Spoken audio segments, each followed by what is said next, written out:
प्यारे बच्चों नमस्ते। डिजिटल लर्निंग क्लासेस नानल में आप सभी का स्वागत है। आइए बच्चों, आज हम एनसीईआरटी की बुक्स कक्षा 9th का अध्याय नंबर 2 जिसके अंतर्गत बहुपद के बारे में जानकारी हासिल करेंगे। आपने पिछले वीडियो में पिछले अध्याय नंबर 1 संख्या पद्धति के बारे में आपने जानकारी हासिल की।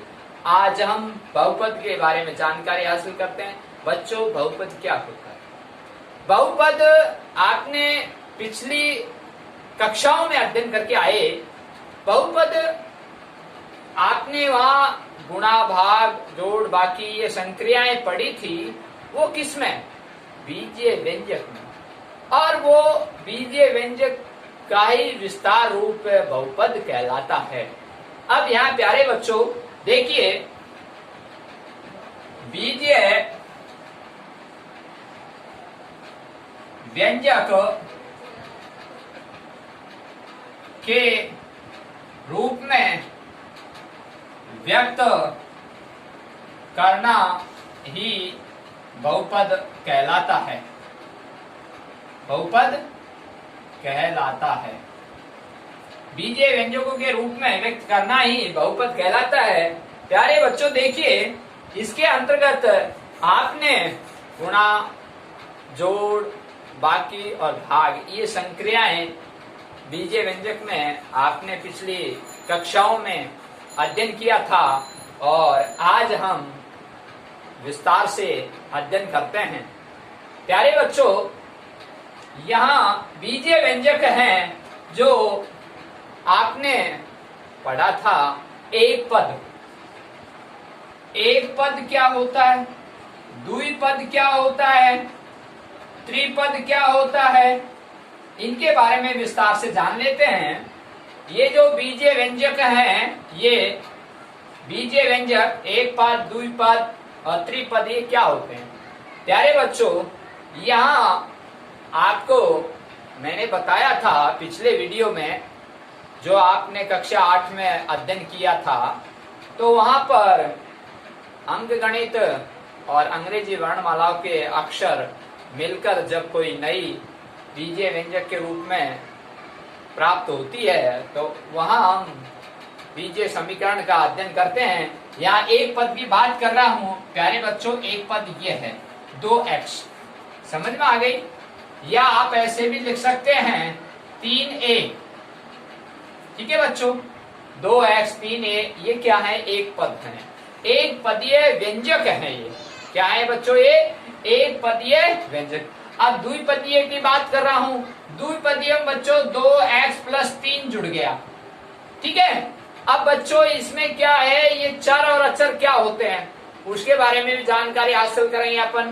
तो यहाँ बच्चों, यहाँ जो बीजीय पद होते हैं ना, वो चर राशि होती है और जिसमें यहाँ अंग्रेजी वर्णमाला के अक्षर नहीं आते हैं और वो खाली अचर पद कहलाते हैं। क्या कहलाते हैं वो? अचर पद।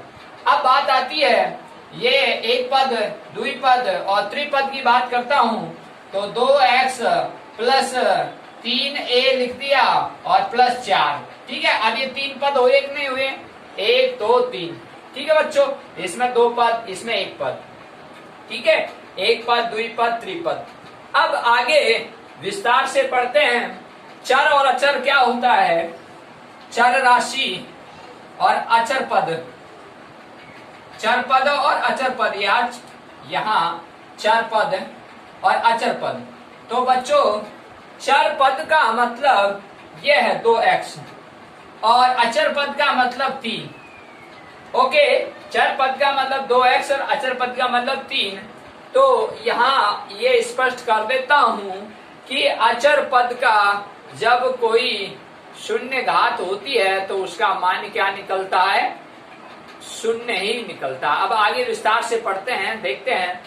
एक बात और ध्यान रखना कि बीजीय व्यंजक में अगर उसकी घात अगर शून्य होती है तो उसका मान क्या निकलता है? 1। ये थोड़ा आगे विस्तार से पढ़ेंगे, अब आपको बताएंगे। तो यहाँ चर और अचर पद ये आप समझ में आ गए होंगे। अब एक पद, द्विपद, त्रिपद ये आपके क्लियर कॉन्सेप्ट। हाँ, आगे देखिए बच्चों, बात ये कर रहा था। अब आपने अभी अभी पद पढ़े थे, अब अपन आगे थोड़ा आगे बढ़ते हैं, रैखिक बहुपद, द्विघात बहुपद, त्रिघात बहुपद। देखिए बच्चों, यहां रैखिक बहुपद क्या है? रैखिक बहुपद जो आपने रैखिक समीकरण पढ़ा था, द्विघात बहुपद, त्रिघात बहुपद। अब देखिए बच्चों, मैंने ये लिखा रैखिक बहुपद, द्विघात बहुपद, त्रिघात बहुपद। ठीक है बच्चों, एक एक कॉन्सेप्ट क्लियर करते चले जाइए। पहले मैंने पद बताया था, एक पद, द्विपद, त्रिपद। अब मैं बता रहा हूं आपको रैखिक बहुपद, द्विघात बहुपद, त्रिघात बहुपद। देखिए प्यारे बच्चों, रैखिक बहुपद उसे कहते हैं जिसकी घात एक होती है। द्विघात बहुपद उसे कहते हैं जिसकी घात दो होती है। त्रिघात बहुपद उसे कहते हैं जिसकी घात तीन होती है। तो देखिए फॉर एग्जाम्पल, यहाँ x+1 लिखा तो ये रैखिक बहुपद है, राइट। अब आगे द्विघात बहुपद, यहाँ x² + 2 लिख दिया तो ये क्या है? द्विघात बहुपद है। यहाँ आप दो के अचर पद, यहाँ 3 भी आ सकता है, 1 भी आ सकता है, 5 भी आ सकता है, नो टेंशन। ये मेन महत्वपूर्ण बात है कि इसके ऊपर पावर कितनी है, वो पावर ही द्विघात कहलाएगी। ठीक है बच्चों, अगर यहाँ पावर में y के पावर 3 लिख देता हूँ और यहाँ लिख देता हूँ 4, तो ये त्रिघात बहुपद हो गया बच्चों। Clear concept? तो रैखिक बहुपद, द्विघात बहुपद, त्रिघात बहुपद। हाँ प्यारे बच्चों, अब अपन प्रश्नावली 2.1 का पहला सवाल लेते हैं। निम्नलिखित व्यंजकों में कौन कौन एक चर में बहुपद है और कौन कौन नहीं है? कारण सहित जानकारी हासिल करते हैं। आइए प्यारे बच्चों, अभी मैंने आपको समझाया था चर बहुपद और अचर बहुपद, इनके बारे में आपने थोड़ा विस्तार से अध्ययन किया। अब मैं फिर आपको दोबारा एक्सप्लेन करके बता रहा हूँ कि चर बहुपद बच्चों पे होते हैं जिनके ऊपर पूर्ण संख्या की घात होनी चाहिए। बच्चों ये ध्यान रखना, अचर बहुपद भी होता है 2 और अचर बहुपद पूर्ण संख्या है। और बच्चों ये भी ध्यान रखना, शून्य भी अचर बहुपद कहा जाता है, ये भी ध्यान रखने की बात है। तो अब आप समझ गए होंगे कि चर और अचर बहुपद क्या होते हैं। तो आपने जानकारी हासिल की बहुपद के बारे में कि बहुपद होता क्या है, तो आपने चर और अचर के बारे में। अब देखिए प्रश्न से स्पष्टीकरण हो रहा है। 4x² - 3x + 7 निम्नलिखित व्यंजकों में कौन कौन एक चर में बहुपद है? नंबर 1, मैंने कहा पूर्ण संख्या होनी चाहिए। दूसरी बात ये कहा घात होनी चाहिए। तो यहाँ 4x² - 3x + 7, तो यह चर बहुपद है, चर बहुपद है। क्योंकि बच्चों, क्योंकि इसमें पावर कितनी है? 2। मैंने आपको समझाया था रैखिक बहुपद, द्विघात बहुपद और त्रिघात बहुपद। ठीक है, तो अब यहाँ पावर कितनी आ रही है? 2। तो यह चर बहुपद है, राइट। अब आगे बात करता हूँ y² + √2, इसके y के ऊपर भी चर राशि है और इसके ऊपर भी घात लगी हुई है, तो यह भी चर बहुपद है क्योंकि यहाँ पूर्ण संख्या है। ओके, इसकी बात करता हूँ प्रश्न नंबर 3 रूट के अंदर t है प्लस और t बाहर है, रूट के अंदर 2 है। तो प्यारे बच्चों, यहाँ पर पूर्ण संख्या नहीं है और यहाँ घात के रूप में नहीं है। जहाँ घात के रूप में नहीं है वह बहुपद नहीं है, पूर्ण संख्या नहीं है, इसलिए यह बहुपद नहीं है, बहुपद नहीं है। ठीक है बच्चों, तो यह नहीं है। क्लियर? अब बात इसी कर रहा हूं मैं, y + 2/y है।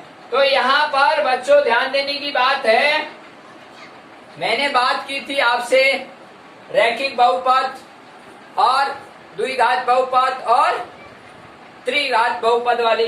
तो यहाँ पर अधिकतम घात 1 है, ठीक है बच्चों, y प्लस 2/y। अब इसकी बात करता हूं तो यहाँ x की पावर 10 है प्लस y की पावर 3 है प्लस t की पावर 50 है। ठीक है बच्चों, अब बात ये भी आती है कि यहाँ कि y की पावर मान लो 0 हो तो उसका मान क्या आ गया 1, क्या आ गया उसका मान 1, ये ध्यान देने की बात है। तो यहाँ देखिए पावर कितनी है इसकी 10 है, तो यहाँ अधिकतम घात 2 होनी चाहिए बहुपद के अंदर, तो यहाँ घात नहीं थी तो अधिकतम घात कितनी होनी चाहिए 2, ये शर्त है इसकी। तो यह भी बहुपद नहीं है, यह भी बहुपद नहीं है क्योंकि पूर्ण संख्या नहीं है, और यह बहुपद है क्योंकि अधिकतम घात कितनी होनी चाहिए 2। तो यह यहाँ 2 से ज्यादा है, 10 है, 3 है, 50, तो इसके ऊपर 10, तो यह बहुपद है, यह चर बहुपद है। ठीक है बच्चों, क्लियर। हाँ प्यारे बच्चों, अगला प्रश्न देखिए, प्रश्नावली 2.1 का प्रश्न नंबर 2, प्रत्येक में से x स्क्वायर का गुणांक लिखिए। यहाँ बच्चों गुणांक पूछा गया है, यहाँ x स्क्वायर का गुणांक क्या है, यह x स्क्वायर का गुणांक क्या है, यह x स्क्वायर का गुणांक क्या है, यह x स्क्वायर का गुणांक क्या है। प्यारे बच्चों ध्यान देने की बात है, ध्यान से सुनना। यहाँ गुणांक का मतलब है आपको मैंने एक जो फॉर्मूला था उसको आप यहाँ पुटअप कर रहा हूँ, यहाँ ax square plus bx plus c, समझ में आई बात। ये फॉर्मूला है, यह x स्क्वायर का गुणांक क्या है a, यह x का गुणांक क्या b, और यहाँ c, ये क्या है अचर पद, ये ध्यान देने की बात है। ठीक है बच्चों, ये फॉर्मूला है बीजीय व्यंजक के बहुपद के अंतर्गत, और इसके आधार पर अपन इन प्रश्नों को हल करते हैं। तो आइए बच्चों, यहाँ x स्क्वायर का गुणांक, अब देखो यहाँ 2 प्लस एक्स स्क्वायर, तो गुणांक किससे है, तो यहाँ बच्चों में 1 से करूं x स्क्वायर को तो क्या आएगा x स्क्वायर, किसका आना चाहिए प्लस का, तो इसका उत्तर क्या आ गया बच्चों प्लस का 1, नंबर 1 बात। दूसरी बात 2 minus x square plus x Q, आपसे क्या पूछा एक्स स्क्वायर, तो एक्स स्क्वायर पूछा है, ये एक्स क्यू अलग है, तो यहाँ ये किससे है, अब इसका उत्तर आएगा -1। अब -1 क्यों आया, क्योंकि बच्चों यहाँ आपने गुणा किया तो माइनस एक्स स्क्वायर है, तो इसलिए -1 आएगा। ओके, अब यहाँ एक्स स्क्वायर किससे गुणांक है, ये रहा π/2, ये इससे गुणा है, तो इसका उत्तर क्या हो जाएगा बच्चों π/2, π/2, क्लियर। अब इसकी बात करता हूँ चौथे की, यहाँ बच्चों देखिए बात, यहाँ ये एक्स स्क्वायर का गुणांक लिखिए, यहाँ एक्स स्क्वायर नहीं है, जहाँ एक्स स्क्वायर नहीं है वहाँ ध्यान रखने की बात है प्यारे बच्चों, उसका मान 0 लिखना है, क्या लिखना है 0, तो यहाँ एक्स स्क्वायर का गुणांक नहीं है, तो वहाँ उत्तर क्या आएगा 0। प्रश्न नंबर 3 देखिए प्यारे बच्चों, 35 घात के द्विपद, बहुत महत्वपूर्ण बात है ये द्विपद का, और 100 घात के एक पद, ये महत्वपूर्ण बात है, इसमें यही तो बात समझनी है। अब प्यारे बच्चों 35 घात के द्विपद का मतलब वहां 2 पद आने चाहिए। मैंने आपको शुरुआत में समझाया था 1 पद, 2 पद, 3 पद, फिर बताया रैखिक बहुपद, द्विघात बहुपद और त्रिघात बहुपद। ठीक है प्यारे बच्चों, अब यहाँ देखिए 35 घात के द्विपद का एक उदाहरण दीजिए आप। अब आपके अनुसार दे सकते हो, मैं फॉर एग्जाम्पल देता हूं, जैसे मान लीजिए x की पावर 35 लिख दी, क्यों घात कितनी लगानी है 35, और माइनस के यहाँ 3 लिख दिया। ठीक है, आप यहाँ अचर पद 5 भी लिख सकते हो, 6 भी लिख सकते हो, तो पहला उदाहरण और भी देख सकते हो, मान लीजिए यहाँ मैंने लिख दिया a की पावर 35 और प्लस के 8। ठीक है प्यारे बच्चों, तो x की पावर 35 माइनस 3 और a की पावर 35 प्लस 8, तो आपने माइनस में प्लस में दोनों में दर्शा सकते हो, नो टेंशन। शर्त क्या है द्विपद, दूसरी बात क्या है पावर कितनी है 35, तो 35 पावर है, द्विपद है ना बच्चों, 1 और 2, ओके नो टेंशन। अब अगला 100 घात के एक पदीय का एक उदाहरण दीजिए। ठीक है बच्चों, तो एक उदाहरण, अब एक पदीय होना चाहिए, तो एक पदीय का मतलब जैसे मान लीजिए x की पावर कितनी लगानी है 100, तो एक पदीय हुआ। मान लीजिए y की पावर कितनी लगानी है 100, तो अब तो क्लियर आप, नो टेंशन। अब यहाँ एक पद है, ये एक पद है, ठीक है। तो x की पावर कितनी है 100 और ये भी कितनी है 100। तो आप और एग्जाम्पल भी दे सकते हैं। हाँ प्यारे बच्चों, अब अगला प्रश्न नंबर 4, प्रत्येक बहुपद की घात लिखिए। अब यहाँ प्रत्येक बहुपद हैं और वो बहुपद भी आपको नजर आ रहे हैं। देखिए, त्रिघातीय बहुपद, रैखिक बहुपद, द्विघातीय बहुपद और अचर पद। मैंने कहा था, आप ध्यान रखने की बात है, अचर भी बहुपद है प्यारे बच्चों, ये ध्यान रखने की बात है। मैंने फॉर एग्जाम्पल भी दिया था वहां कि 2 भी एक अचर बहुपद है, लेकिन उसकी जब घात होती है तो वहां क्या होती है, शून्य। क्या होती है वहां, शून्य। ये ध्यान रखने की बात है। अब प्यारे बच्चों, प्रत्येक बहुपद की घात लिखिए, तो इसका तो उत्तर क्या हो जाएगा, 3। अधिकतम घात पूछी जाती है बहुपद में हमेशा, ये अधिकतम घात, यहां लिख दो अधिकतम घात, अधिकतम घात कितनी है बच्चों, 3। तो उत्तर आएगा 3। ये ध्यान रखने की बात है। प्रत्येक बहुपद की घात, ये कंपटीशन में छोटे छोटे सवाल पूछे जाते हैं तो हम वहां गलती कर बैठते हैं। तो यहाँ बहुपद के अंदर हमेशा अधिकतम घात लिखनी है। तो यहाँ अधिकतम घात कितनी है, 3। मान लीजिए यहाँ 9 होता तो 9 ही आता। मान लो यहाँ 35 घात होती तो 35 आती। ओके, तो अब अगली बात करता हूं मैं इस प्रश्न की। 5t माइनस √7, इसके अंदर कितनी घात है प्यारे बच्चों, यहाँ t1 है तो t के ऊपर 1 लिखा हुआ है, तो यानी 1 घात है। तो इसका उत्तर क्या हो जाएगा, 1। इसका उत्तर क्या हो जाएगा, 1। अब इसकी घात कितनी है, 4 माइनस y², तो इसका घात कितनी आई, अधिकतम 2। ठीक है प्यारे बच्चों, ये ध्यान देने की बात है। इसकी 1 है, इसकी 2 है। अब बात इसी कर रहा हूं, चौथा लास्ट वाला, इसका 3 अचर बहुपद है। क्या है ये, अचर बहुपद है।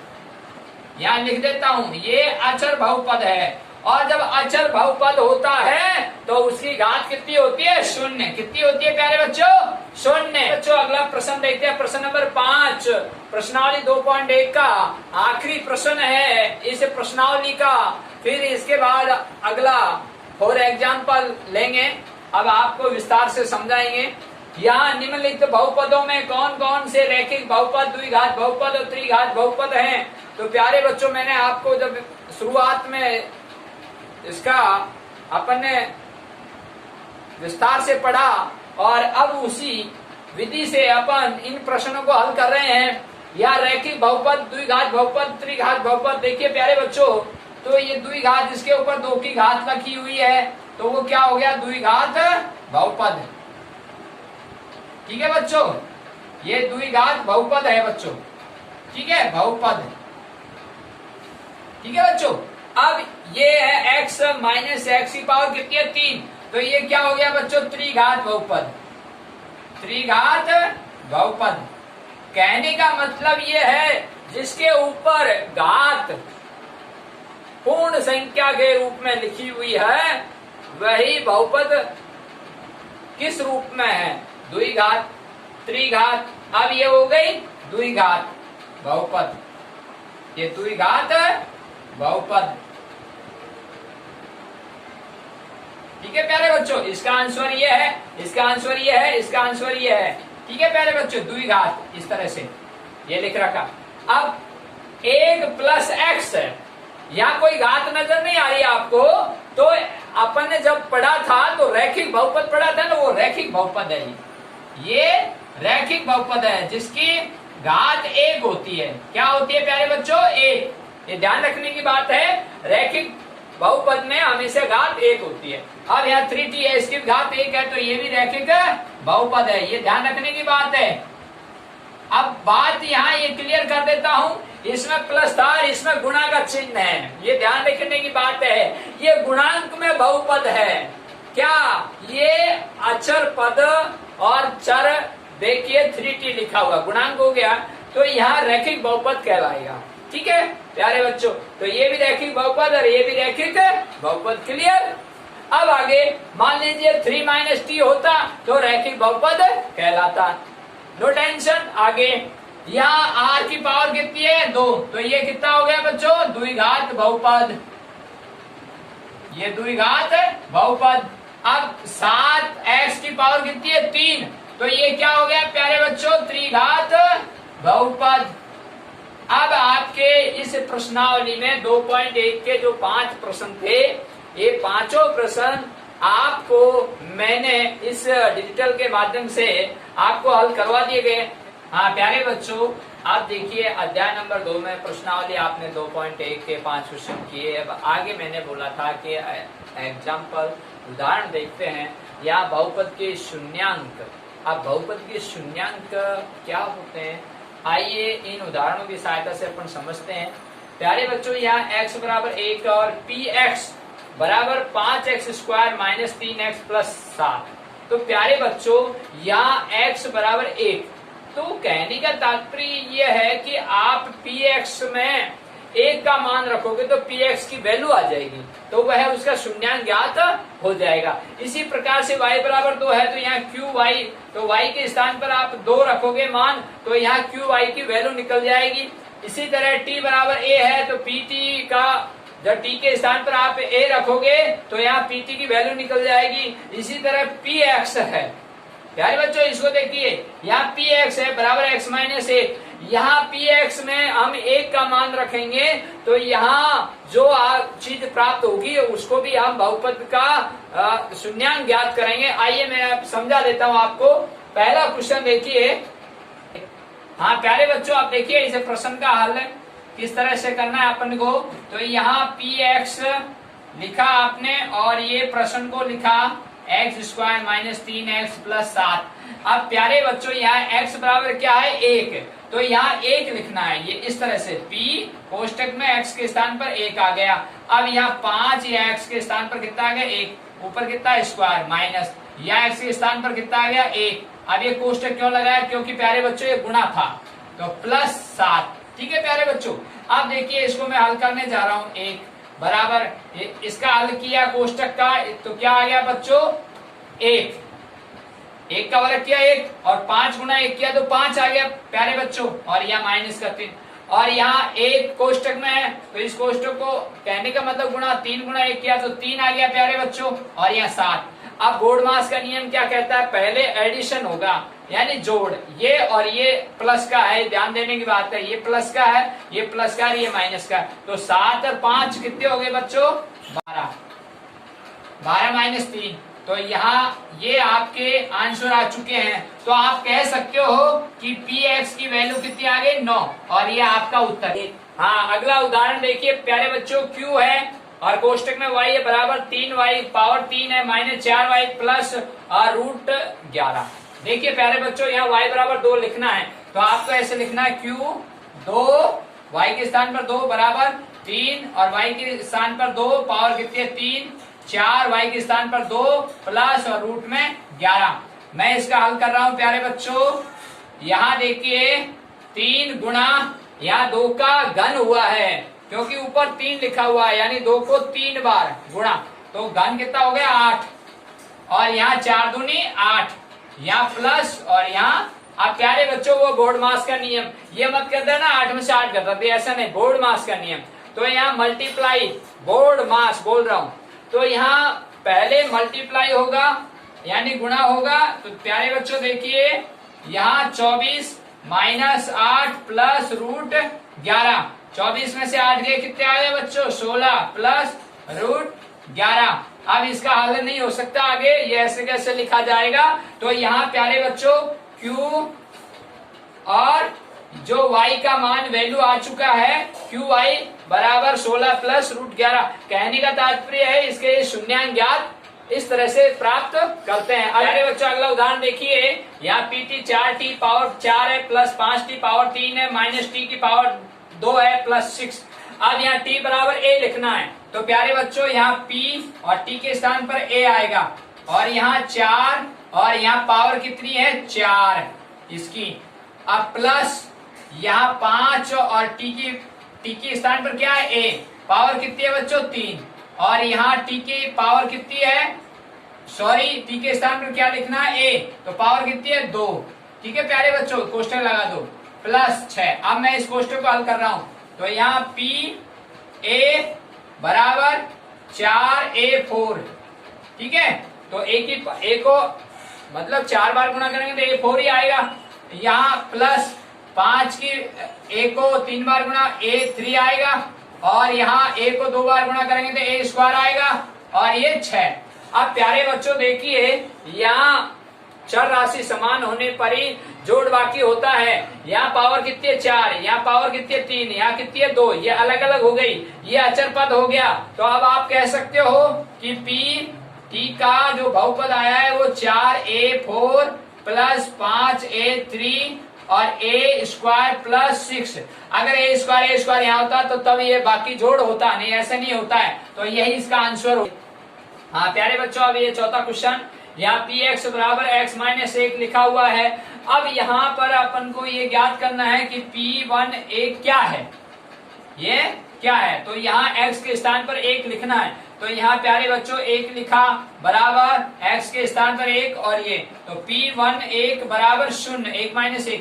तो हम कह सकते हैं कि px का एक शून्यांक है, ठीक है। इससे सिद्ध होता है कि px का एक शून्यांक है। प्यारे बच्चों, अब हमारा ये जो शून्य कैसे प्राप्त हुआ आइए देखते हैं। यहाँ हम समीकरण के माध्यम से, यहाँ देखिए, यहाँ x माइनस 1 बराबर 0, तो यहाँ x बराबर, मैं इसका पक्षांतरण करूंगा तो प्लस 1 हो जाएगा, और यहाँ 0 में 1 जुड़ेगा तो 1, तो x की जो वैल्यू आ रही है वो 1 आ रही है। और यहाँ x बराबर मैंने 1 रखा, और इस तरह से हम कह सकते हैं कि px का जो शून्यांक है वो 0 है। अतः अब हम कह सकते हैं, देखिए प्यारे बच्चों, यहाँ px बराबर 0 आया, तो यहाँ x के स्थान पर आपने 1 रखा था जब आपको ये 0 प्राप्त हुआ, और वो इस समीकरण के माध्यम से। और समीकरण में जब अपन हल करते हैं तो उसके जो आते हैं उनको मूल कहते हैं। अब ये मूल, अब आप ये कह सकते हैं कि एक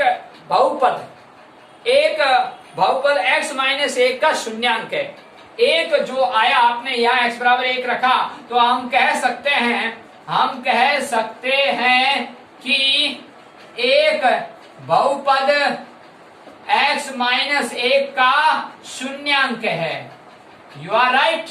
हम कह सकते हैं कि एक बहुपद x माइनस 1 का शून्यांक है। प्यारे बच्चों, आज हमने जो प्रश्नावली 2.1 का अध्ययन किया और कुछ 4 एग्जाम्पल भी किए। अगले वीडियो में प्यारे बच्चों आपको प्रश्नावली 2.2 का अभ्यास करवाया जाएगा। कृपया आप इस चैनल पर बने रहें।